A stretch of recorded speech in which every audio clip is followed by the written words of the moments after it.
So the most common question I used to get was, what about these millennials? And I did a video and answered that, and that question went away, which was kind of good. The most common question that I get now, every single time, the most common question is, what if I believe in the infinite mindset and senior leadership is so finite-minded? What do I do? Well, if we adjust to an infinite mindset, we accept that we can't change people, right?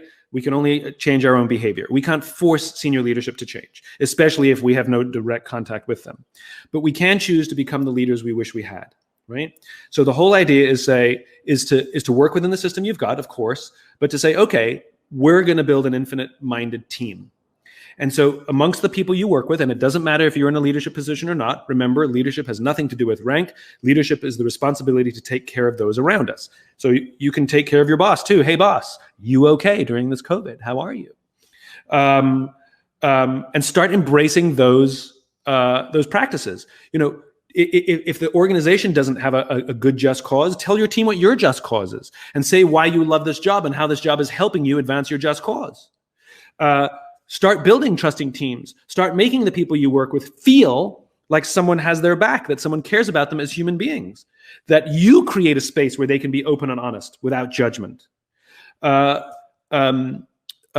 You study your worthy rivals so that you can be a better leader, but also ask the team, what other teams inside the company are better than we are at certain things, so that we can become an even better team. Not because we want to beat them, but because we want to improve.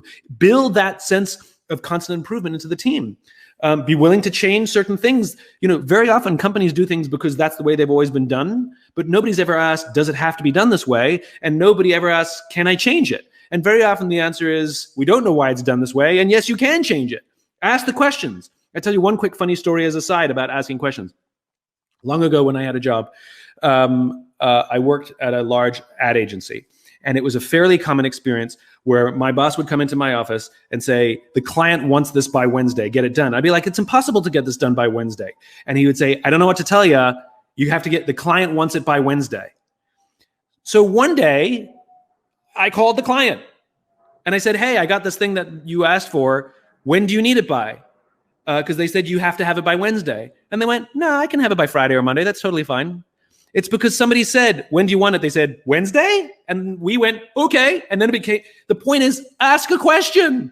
Sometimes we have more flexibility and more freedom than we think we do. And then what ends up happening is you build this wonderful high-performing team. If you have an open-minded group of leaders, even if they're finite-minded, they're going to look at what you're doing in your high-performing team with higher loyalty, better relationships, and they're going to say, what are you guys doing down there? And they may want to learn from you.